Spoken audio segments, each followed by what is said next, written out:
There are two key strategies for finding works on a topic: open searching and citation chasing. In this video, we're going to talk about citation chasing. Authors use sources to build and strengthen their arguments. It makes sense to investigate the sources which undergird those arguments or which expand arguments to new terrain.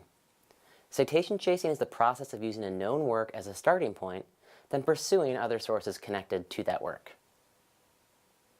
You can citation chase forward or backward. Backward citation chasing means looking at the sources cited within your known work. Those are the sources the author used.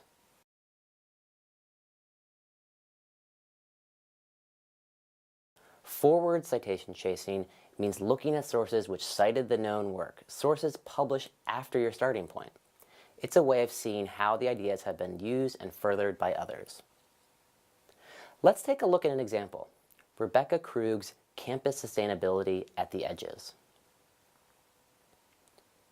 This journal article is about grassroots sustainability initiatives between campus and local partners. On the second page of the article, the author says they are going to, quote, employ McClintock's 2010 metabolic rift framework, which for his research helps explain the rise of urban agriculture, end quote. If I'm interested in urban agriculture, I may want to read McClintock's work. I can go down to the references at the end of the article, locate the correct citation by McClintock, and find the full text using Articles Plus or Google Scholar. In a sense, we're going backward in time, seeing the sources Krug used, which is why we call this backward citation chasing. When forward citation chasing, Google Scholar is a great tool. Let's look again at our starting point: campus sustainability at the edges.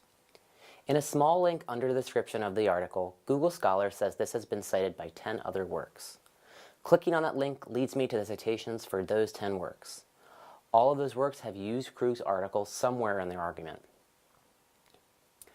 I might be interested in this Hardware article, Hardware as a Driver for Campus Sustainability, which in the brief notes underneath seems to refer to the motivations of community work. This article was published in 2018. It cites our starting point article by Krug in its literature review. Remember, Google Scholar doesn't actually evaluate scholarly works, so you'll need to be aware that the sources that come up may require further investigation. The second work in the results list is the unedited manuscript of the Hardware article, relevance ranked by Google higher than the published article itself. It may be best to look up the published article rather than this unedited version. Why use citation chasing as a strategy? Over time, as you start to see some of the same books or papers cited again and again, you start to identify the most influential works and authors in a field. Citation chasing is really a process of uncovering a network of scholarly arguments. It's up to you to learn which ones are most relevant to your own work. One of the limitations of citation chasing is that it can keep you in a silo of canonical authors and works. Limiting your research to already well-known and well-cited authors may exclude emerging voices, emerging forms of scholarship, and interdisciplinary connections, which is why it's best to combine citation chasing with open searching. If you'd like to practice or improve your citation chasing, contact a librarian using our questions form or chat service, or by stopping by in person.